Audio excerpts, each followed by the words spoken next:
There's nothing like getting home and starting the game up, but then you're intruded by this screen, and it just makes you feel so. I don't know how to explain it. Let me just show you through visuals.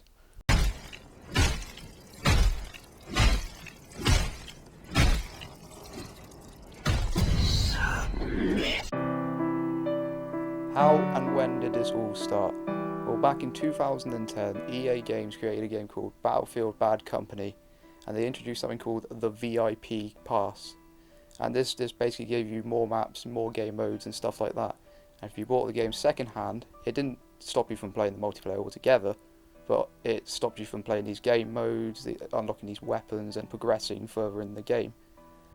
At the same year, Ubisoft jumped in with Assassin's Creed Brotherhood with the Uplay Passport, which stopped you from playing the multiplayer altogether if you didn't purchase it brand new.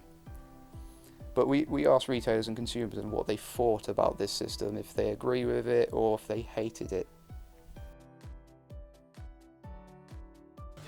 Okay, with the online pass, obviously what it is certain developers try to stop us from selling pre-owned because they don't make a profit on it. So what we did as a company was we introduced buying the Microsoft points at a discounted rate. So most online passes for Xbox are $6.99, 800 Microsoft points. What we do is we discount that to £5. So we did see quite an impact at first, and that was something that the company had to react to make sure that we could continue selling pre-owned. So there was a little drop in sales, but now we actually picked up more, and now we're selling more digital because of that. So it's actually worked out okay for us now. I haven't really been affected by them so far because all the games that I've had so far that required them I've bought first hand, so I've always had them come with the game. But I'd imagine getting a second-hand game that required them would be quite annoying. But there's also the idea that buying a game second-hand, you don't actually pay the full price, so you can't really expect to get the full game for it. Last question. I don't buy a lot of pre-owned games, so it doesn't really affect me. However, my brother likes to play games after me when he comes back from uni at Christmas and Easter, so for him, unfortunately, he has to buy them separately, or just buy a whole new game sometimes, so he can play it. With other forms of media, you wouldn't, say a film or something, buy a DVD and expect your brother to come back and then have to buy it again just to watch it. So it's a specific thing to this type of media that we just kind of have to live with, because developers aren't going to change anything when they're making money out of it. Sounds like a bit of an irritating concept for the consumer and the game retailers such as Game, because they have to introduce these deals with Microsoft points in order to purchase these online passes. But we also asked how did they tackle the online retailers where they sell brand new games for 25 to 50% of the retail price.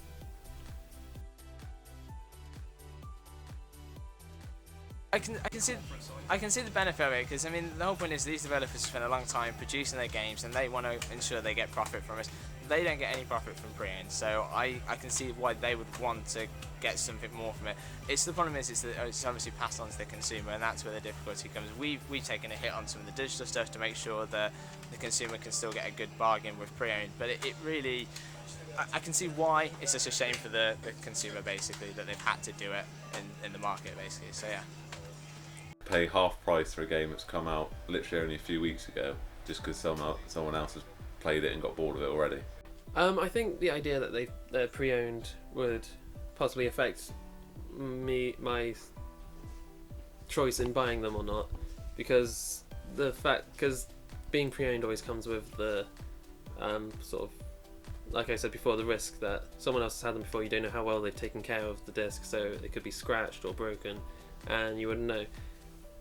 Because obviously the store has to check them before they take in, but they only ever check for scratches, so they don't know if the game could freeze or not. But I haven't let it stop me before. I'm always open to buying pre-owned games.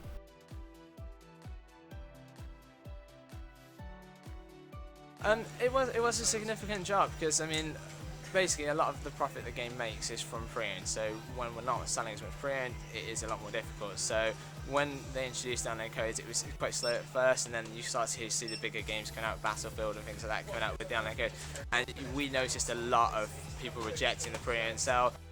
Primary FIFA as well, with their online code, a lot of people would much prefer to buy a brand new FIFA than the pre-owned FIFA, so it really does cause difficulties there. So I'd say quite a significant drop.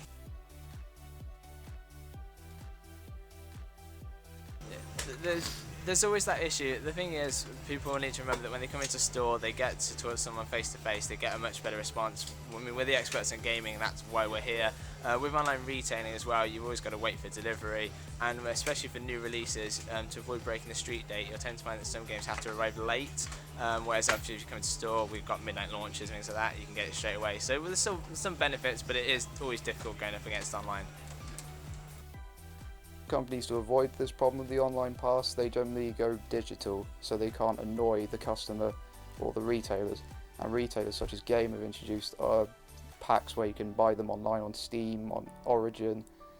And we also talked about how they like the nostalgia of holding a physical copy in their hand.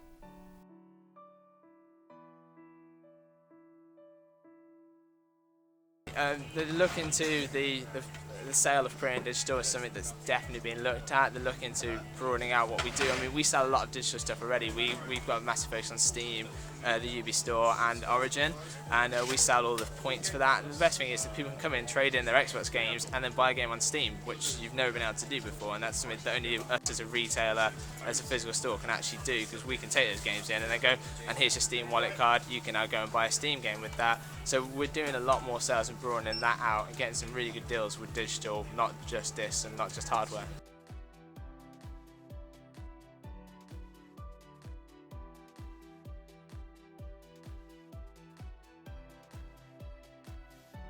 Digital copy, you download it, and then you have it on your, like, for example, Xbox hard drive, and it's there and it's easy to access.